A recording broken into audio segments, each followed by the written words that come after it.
Ki Jai, Shree Gajanan, O emblem of all good fortune, it is an established dictum that a saint's kind blessings drive away inauspicious happening. I have come to your door with great belief and hopes. If you fail me, it would bring disrepute to you and all seers. God Madhava, don't get upset with me. Uphold the prestige of this innocent child. Kindly remember that they hold the mother answerable for any shortcomings of a young toddler. Once Bankatlal organized festivities at his farm for his friends to enjoy roasted corn on the cob. Saint Gajanan was an honored invitee, the main attraction at the party. They sat near the well, age old, holding ample water in its fold. Tall tamarind trees stood around, looking down on the guest squatting on the ground. Fire was ignited at a dozen places to roast the corn pieces. Smoke rose to the skies, disturbing the beehives. Wild bees from the trees, with their fiery sting, swung down, hovering on the guests, eagerly waiting their turn for the cob. Instead, they had to run amok, covering their faces with blanket wills. Everyone loves his own life. It was true of these people. Saint Gajanan sat nonchalant in this entire scramble. Deeply engrossed in his reflection, he thought of the beehives, of himself, the guests, and the corn, saying, I am the bee and the stinging thorn. I am the beehive too, and a part of this show. I am the corn and the eater also.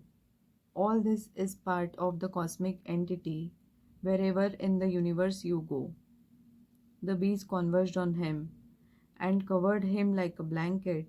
The casing was so perfect that not an inch of him was left. They stung him everywhere with their deadly barbs. The guest watched this helplessly, unable to lend a helping hand. Bankatlal was sorry that he had brought Saint Gajanan to the farm. The saint could know with his divine insight that Bankatlal was rushing to save him from this plight. He was happy that there was one disciple trying to save him from this debacle. He looked at the bees and said, Now is the time for you to go and take rest. The bees flew back to their hives. It was just a minute's flight. The saint smiled and said, Bankat, you see, on me you gave a good feast to the bees. Remember, in times of calamity, no one helps except the Almighty. When the poisonous flies dived down to attack, the party lovers fled away in a pack. These selfish people love good food and sweets and ran away when the bees came to sting. Said Bankat with an apology, I am responsible for this tragedy. To pull out the burning barbs forthwith, shall I summon an expert goldsmith? The saint said, This is nothing bizarre. Stinging is a part of bees' nature. They behaved accordingly. The sting does not affect me. They are a part of God's creation. I too am His incarnation. Just tell me how water can ever harm water. Bankat was happy at this awakening. He got a goldsmith to pull out the stings. The saint laughed and said, You'd not be able to see them. In such a case, it is clear that they cannot be pulled out by pincers. He then took a deep breath and held it up for a while. The sting popped out of his body, leaving the observers breathless.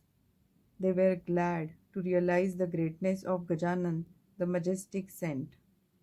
The crowd reassembled. The fiery bees were quiet. Maize corns were roasted without any quagmire. Guests enjoyed the feast to a great extent and went home in the evening with great content. Sri Narsingh a Maratha saint of great distinction, had become one with God because of his devotion. He was the disciple of Kotaya Shah Ali and stayed in dense woods, not accessible easily. Biography of Sri Narsingh is narrated in Bhakti Lilamrut pages where details of his great deeds are narrated in detail. The forest lay near a court just 36 miles to the northeast of Bankatlal's domicile. The woods were deep and dense, with tall trees, wild grass, and creepers. Inhabited by snakes and similar creatures, in such a dreadful forest, Sri Narsingji stayed alone in complete seclusion. Gajanan went to see him on his own.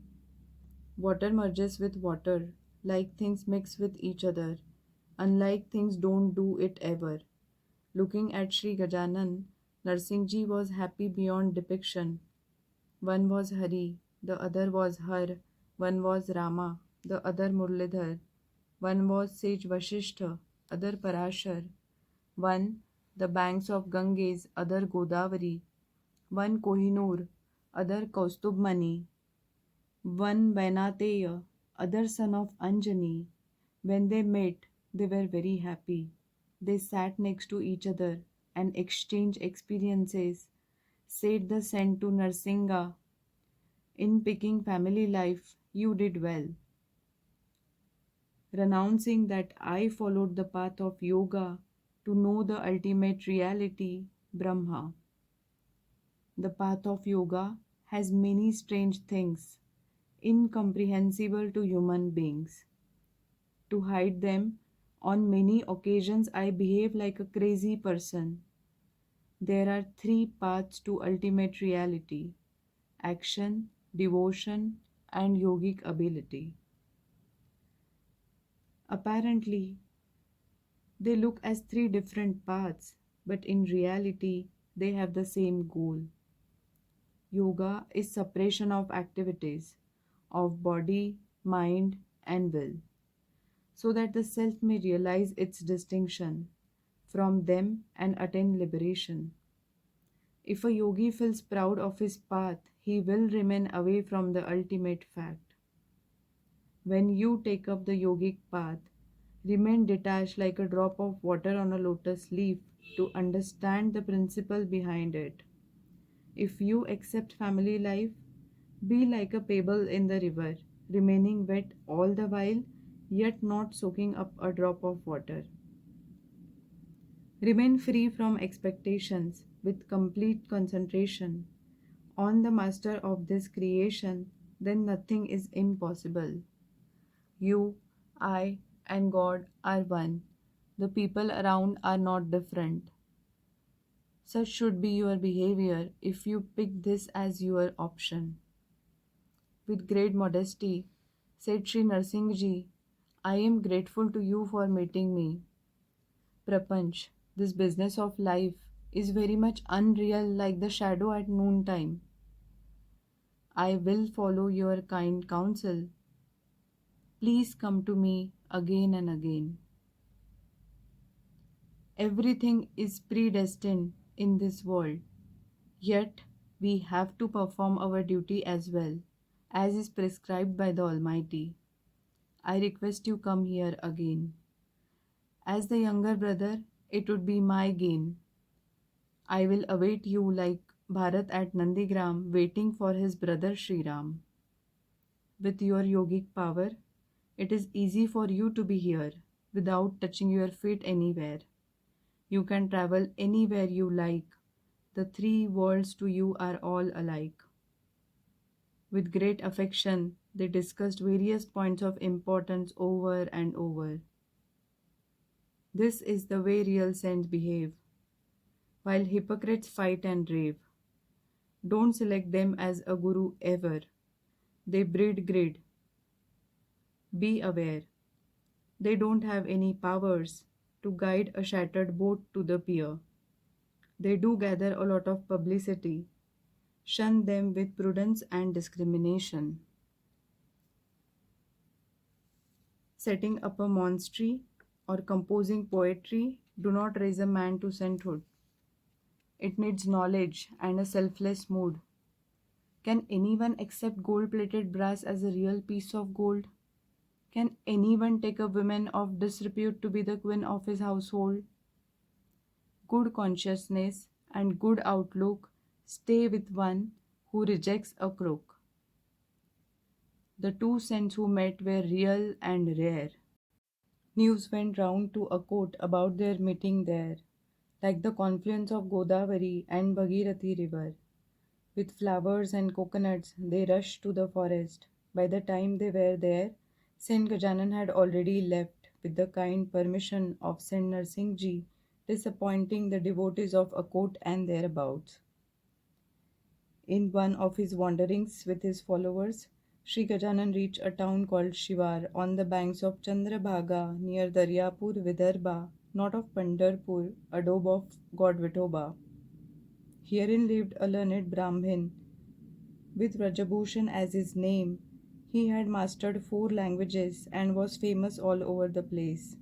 A devotee of sun god, every morning as a habit, he bathed in Chandrabhaga and offered prayers to God of light. He was respected by learned men. As if a gift of his daily prayers, the saint went to the river near Shivar. When Brajabhushan came for his routine bath, he saw the saint on the bank. Dawn was invading the blue. Birds were chirping with joy, welcoming the Lord of the sky. Darkness disappeared like fools. From a congregation of learned men, as the sun peeped up the horizon, the saint sat engrossed in his blissful domain. Surrounded by disciples as rays of light, Rajabhushan saw Saint Gajanan, a shining form with long arms, eyes focused on nose in concentration. Rajabhushan's joy knew no bounds. He rushed to the revered saint, washed his feet and offered worship, bowed down to him with great respect, reciting the 12 names of Sun, performing arti and singing prayers in verse, which went thus: I got the reward of my penance by a glimpse of your feet divine. I have been offering prayers to Sun God to see him here now. What a delight! O Gajanan, you are the Brahma, full of knowledge and support this universe. You take births again and again. All my concerns have vanished as I see you. Bestow all your kindness to me. This is all I ask of you. Saint Gajanan hugged him as a mother to the child and placing hand on his head spoke to him some words of choice. You will be respected and loved by people. Don't relinquish the path of duty. Don't think of rituals as meaningless. Yet, don't get involved in them completely. Do your duty, unmindful of the fruits. This is the way to meet God and keep your outlook unblemished. Hold these words in your mind. Now go home. I will always meet you in your meditations. Thus saying, the saint gave him some coconut pieces and travelled back with followers to Shega.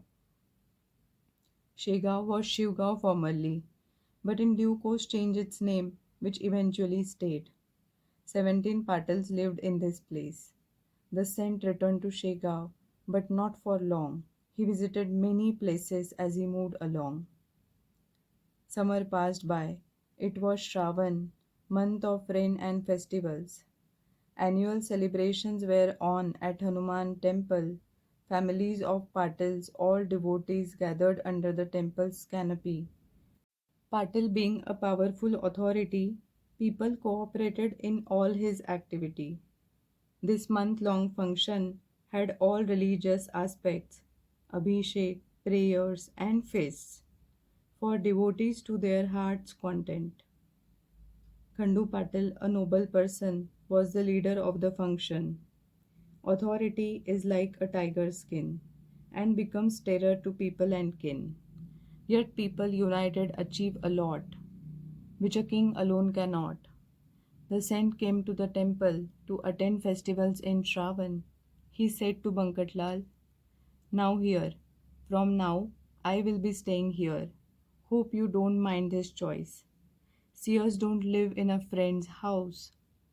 I have relinquished all worldly ties and will live in a temple all my life. That doesn't mean I ignore you at all. I am here at your beck and call. Shankaracharya moved from place to place. Machindra and Jalandhar avoided houses. Shivaji's mentor Ramdas Sent selected Sajjangarh as his place. Think over it and don't say no. After all, this place is yours too. Bankatlal was helpless and gave his consent. Maharaj came to the temple and everyone rejoiced. Bhaskar Patil stayed with him. He enjoyed the choice. May this composition help seekers to reach the feet of the saint. Gajanan Maharaj ki jai.